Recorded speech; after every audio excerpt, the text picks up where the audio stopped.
Last వీడియోలో వెంకటేశ్వర స్వామి పూజది పెట్టాను కదా, ఆ పూజ చేస్తే మనం ఏ కోరిక నెరవేరుకున్నా అవుతుందని చెప్పి మా అమ్మ చెప్పింది. సో నేను పూజ స్టార్ట్ అవ్వడానికి ముందు, అమ్మ నా కోరిక నెరవేరకపోతే నిన్ను అడగాల, వెళ్ళి వెంకటేశ్వర స్వామిని అడగాల అని అడిగాను.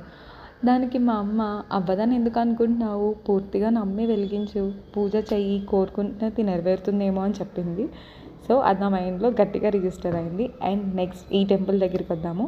ఇది మరకత శివలింగం టెంపుల్, శంకరాపల్లి ఊర్లో ఉంది. హైదరాబాద్ నుంచి లైక్ నాకు గచ్చిబౌలి నుంచి అరౌండ్ ఒక 25-30 కిలోమీటర్స్ వరకు వచ్చింది. ఈ గుడికి వెళ్ళడానికి నాకు పొద్దున్న నుంచి ఎన్ని ఆటంకాలు వచ్చినాయో అవన్నీ దాటుకొని నేను ఎలా అన్ని రోజు ఈ గుడికి వెళ్ళాలనుకొని నేను స్టార్ట్ అయ్యాను. అక్కడ ఒక రాయి ఉంటుంది. మనం కోరిక అనుకొని ఆ రాయి మీద చేయి పెడితే ఆ రాయి రైట్ సైడ్కి తిరుగుతుంది, మన కోరిక నెరవేరుతుందని చెప్పారు. నా ముందు ఒక 20 మెంబర్స్ ఉంటారు. కొంతమందికి తిరగలేదు, కొంతమందికి ఎడం పక్కన తిరిగింది, కొంతమందికి వాళ్ళ చేతులు పెట్టిన చాలాసేపటికి తిరిగింది.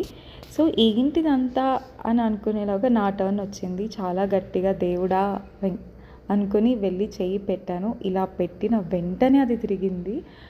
చూడండి మీరే, వెంటనే అది రొటేట్ అయింది. ఆ క్యాప్ పెట్టుకున్న ఆయన అన్నాడు అనమాట, ఈ అమ్మాయి చేయి పెట్టగానే తిరిగిపోయింది ఏంటి అని చెప్పేసి. నేను కూడా లిటరలీ షాక్ అయ్యాను. నాతో పాటు వచ్చిన నా ఫ్రెండ్కి కూడా ఒక 10 సెకండ్స్ తర్వాతే అది తిరిగింది. So blessed.